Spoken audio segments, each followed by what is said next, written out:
Assalomu alaykum pazandaxo'rlar, o'z kanaliga xush kelibsiz. Bugun inshaalloh sizlar bilan birgalikda juda ham mazali, tayyorlanishi oson, kam xarjgina, ko'rinishi ham juda ham chiroyli, mehmon kutganimizni tayyorlaganimizda ham uyaltirib qo'ymaydigan, stolda ham chiroyli turadigan salatlardan birini tayyorlanishini o'rganamiz.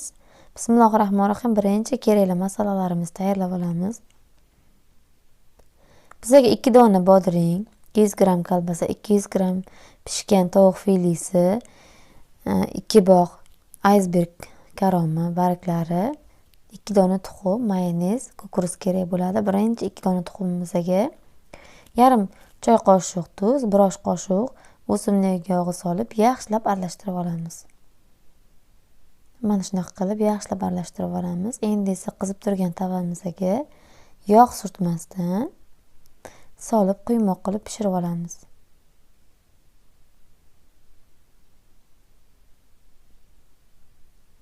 Mana shunaqa shaklda pishirib tayyorlab olamiz.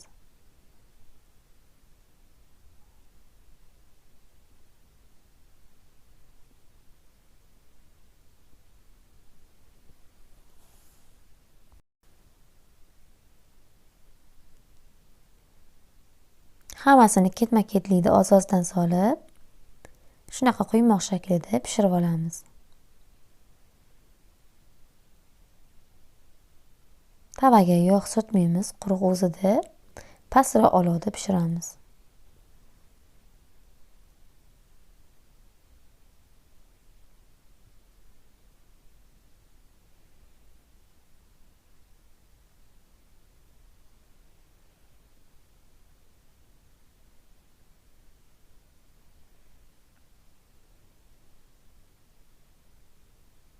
Mana tayyorlab oldik.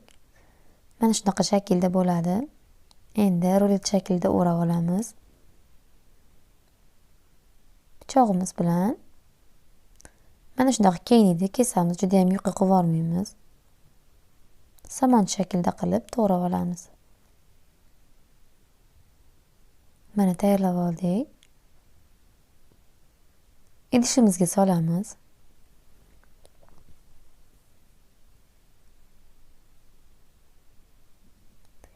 Bodringimizni ham parra-parra to'g'rab, keyin somon shaklda yuqqa qilib to'g'rab olamiz.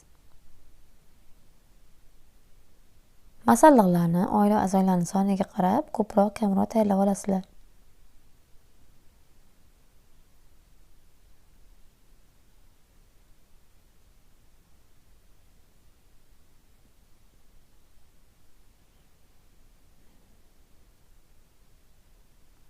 Salatimiz juda ham mazali, to'yimli salatlardan bo'ladi.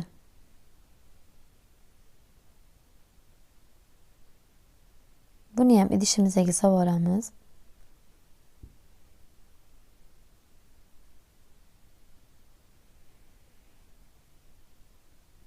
Kolbasamizni ham somon shaklida yuqa qilib to'g'rab olamiz.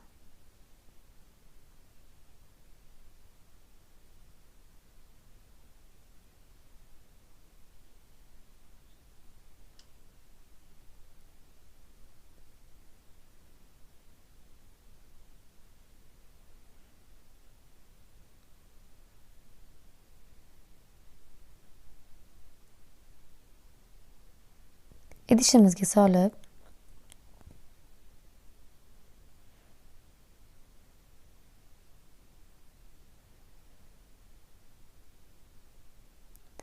aysberg karamimizni ham somon shaklda qilib to'g'rab olamiz.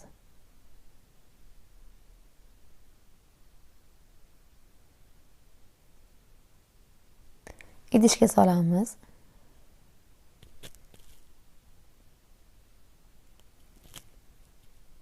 Tovuq filesini yoki qaynatib yoki qovurib, dimlab pishirib olamiz. Uni ham somon shaklda to'g'raymiz. Pishgan tovuq ishlatsak ham bo'ladi. Tayyor pishgan tovuq.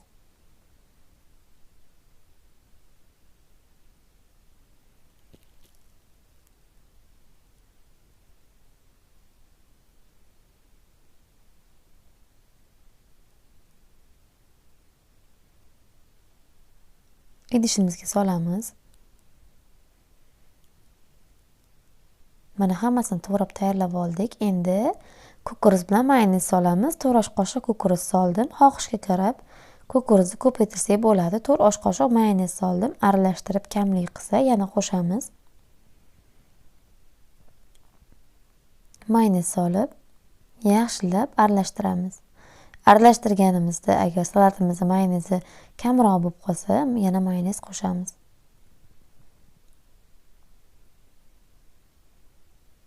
Kimdir mayonezli, kimdir mayonezsiz xohlaydi. Mana salatamiz tayyor.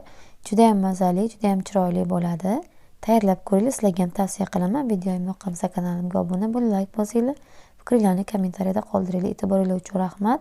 Kelgusi videolarimgacha sog' omon bo'linglar.